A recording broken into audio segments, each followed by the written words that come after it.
चलिए दोस्तों, पुनः हम आपसे एक बार मिलते हैं। समाचार कला के सामान्य सिद्धांत, इस इकाई क्रमांक 3 का जो टॉपिक है, टॉपिक नंबर 2, संपादन कला के सामान्य सिद्धांत। इस टॉपिक में हमने शीर्षकीकरण, पृष्ठविन्यास, इन 2 विभागों को हमने देखा है। आज हम संपादन कला के सामान्य सिद्धांत, इस टॉपिक के अंतर्गत जो अगला जो मुद्दा है, आमुख और समाचार पत्र की प्रस्तुत प्रक्रिया। आमुख और समाचार पत्र की प्रस्तुत प्रक्रिया, इस टॉपिक को आज हम यहाँ पर देखने वाले हैं। तो आमुख माने क्या? तो शीर्षक के उपरांत या शीर्षकीकरण, पृष्ठविन्यास, इसके उपरांत जो तीसरा मुद्दा आता है वो है आमुख। तो शीर्षक के उपरांत पाठकों का ध्यान जो है वो आमुख पर पड़ता है। पाठकों का ध्यान किसके ऊपर पड़ता है? आमुख के ऊपर पड़ता है। तो आमुख में जो आमुख को उर्दू के पत्रकार, आपको ये एमसीक्यू के लिए पूछा जा सकता है, आमुख को मुखड़ा कहते हैं। आमुख को मुखड़ा कहा जाता है, यानी उर्दू के पत्रकार आमुख को मुखड़ा कहते हैं। आमुख को समाचार का प्रवेश द्वार भी कहा जाता है। आमुख जो है समाचार का प्रवेश द्वार भी उसे कहा जाता है। आमुख की सफलता उसकी संक्षिप्तता पर निर्भर होती है। कम शब्दों में अधिक संदेश देना आमुख की विशेषता होती है। कम शब्दों में अधिक संदेश देना, ये आमुख की खास एक विशेषता है। समाचार पत्र की पठनीयता प्रभावपूर्ण बनाने में आमुख की सहायता होती है। आमुख का उद्देश्य कम समय में पाठकों को पूर्ण समाचार से अवगत करने का होता है। तो आमुख का उद्देश्य क्या है? कि कम समय में पाठकों को पूर्ण समाचारों से अवगत कराना।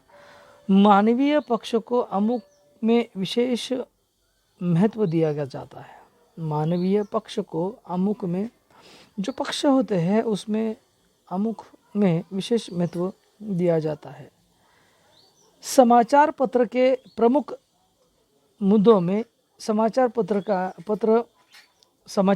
का जो प्रथम परिच्छेद होता है उसे आमुख कहा जाता है। समाचार पत्र का जो प्रथम परिच्छेद है उसे आमुख कहा जाता है। शीर्षक, आमुख और समाचार का शेष भाग, इन तीनों के अंतर्गत आमुख का विशेष महत्व होता है। एक आधा न्यूज़ है, उसमें शीर्षक है, आमुख है और समाचार का शेष भाग, इन तीनों के अंतर्गत आमुख का विशेष महत्व होता है। आमुख में समाचारों के 6 कार होते हैं। 1, कब, क्यों, कहाँ, क्यों, कैसे। इन 6 कारों में देखिए, क्या, कब, कहाँ, कैसे, क्यों, कौन, किस लिए, इन 6 कारों का परिचय इसमें होता है। आपको एमसीक्यू के लिए भी पूछा जा सकता है कि समाचारों में टिम्ब कारों का प्रयोग होता है 4, 3, 2, 6, तो उत्तर इसका आता है 6 कार, कब, क्यों, कौन, कैसे, कौन, कहाँ, किस लिए, इन 6 कारों का समावेश इसके अंतर्गत होता है। लेकिन ये अत्यंत अत्यावश्यक नियम नहीं है। फिर भी क्या, कहाँ, कब, किन, इन तीनों के ऊपर या तीनों के उत्तर में आमुख में आवश्यक होना चाहिए। तो समाचारों में क्या है वो, कब और कहाँ पर, क्या, कहाँ, कब, इन 3 जो बातें हैं इसके ऊपर फोकस होता है और इन 3 बातों के बलबूते पर आमुख जो शीर्षक है वो बन जाता है। कौन, क्यों, कैसे, इन तीन तीन प्रश्नों के उत्तर आवश्यकता अनुसार अन्य परिच्छेद में आ सकते हैं। कौन, क्यों और कैसे। 6 कार कौन से हैं? क्या, कब, कहाँ। क्या, कब, कहाँ, ये तीनों के ऊपर अमुक का परिचित होता है। और कौन, क्यों और कैसे, इन तीन प्रश्नों के उत्तर आवश्यकता अनुसार समाचारों में सम्मिलित किए जाते हैं या पूरे परिच्छेद में आ भी सकते हैं। पूरे समाचार को कुछ पंक्तियों में समेटकर पहले परिच्छेद में लिखना अमुक कहलाता है। अमुक किसे कहते हैं कि समाचारों को कुछ पंक्तियों में समेटकर पहले परिच्छेद में लिखना ही अमुक कहलाता है। अमुक पाठकों के लिए लाभदायक एवं समय बचाने वाला होता है। उपसंपादक को भी अमुक से ये पता लग आ जाता है कि समाचार प्रकाशन के योग्य है अथवा नहीं है, योग्य है अथवा नहीं है। इसके ऊपर ही उपसंपादक अपना काम बड़ी कठिनता से करता हुआ दिखाई देता है। दोस्तों, विलोम, विलोम श्रुति, विलोम स्तुति समाचारों के अंतर्गत पूरा सार पहले परिच्छेद में रहने से पाठक के लिए पढ़ना सुविधाजनक होता है। पाठक के लिए सुविधाजनक होता है। समाचार का अमुख बनना या बनाना कुशल संवाददाता एवं पत्रकार की कला पर निर्भर होता है। मानवीय सुरुचि के समाचारों में अमुक बनाना कठिन कार्य है, क्योंकि ऐसे समाचारों में शुरू से अंत तक सारा कलेवर अमुक की तरह रोचक और दिलचस्प होता है। समाचार के प्रथम वाक्य में ही उसकी आत्मा के दर्शन होने चाहिए। छोटे और सरल वाक्यों के अंतर्गत अमुक सार पूर्ण, संक्षिप्त और ठोस होना चाहिए।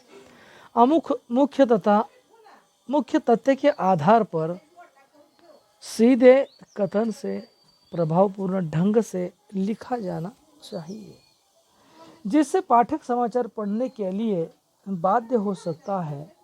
अमुक यथार्थपरक समाचार का पूर्वाभास देने वाला और समाचार की मूल चेतना को व्यक्त करने वाला चाहिए।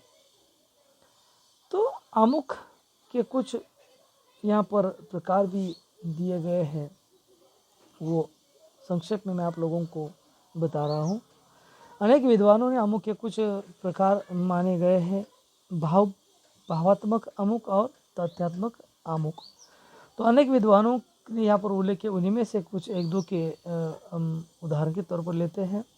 प्रवीण दीक्षित ने विशेषता और स्वरूप के आधार पर 21 अमुक के भेद माने गए हैं।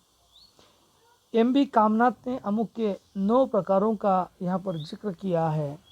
डॉक्टर प्रेमनाथ चतुर्वेदी जी ने अमुक के 2 प्रकार माने हैं, और प्रेमनाथ चतुर्वेदी जी के 2 प्रकार जो है वह है भावात्मक अमुक और तथ्यात्मक अमुक। इसको हम हाईलाइट करते हैं। भावात्मक अमुक वह है जिसमें घटना चक्र और विचार प्रधान समाचारों का दोहन कर निष्कर्ष निकालने तथा उसके लिए प्रेरणा देने की चेष्टा की जाती है।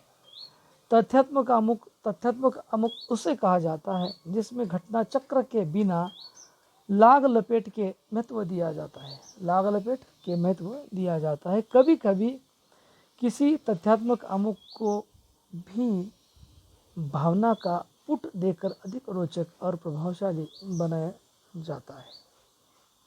अमुक के अन्य प्रकारों को इस तरह से भी हम देख सकते हैं। सारांश अमुक है, विस्तृत अमुक है, दुर्घटना अमुक है, उदाहरण अमुक है, सूक्ति अमुक है,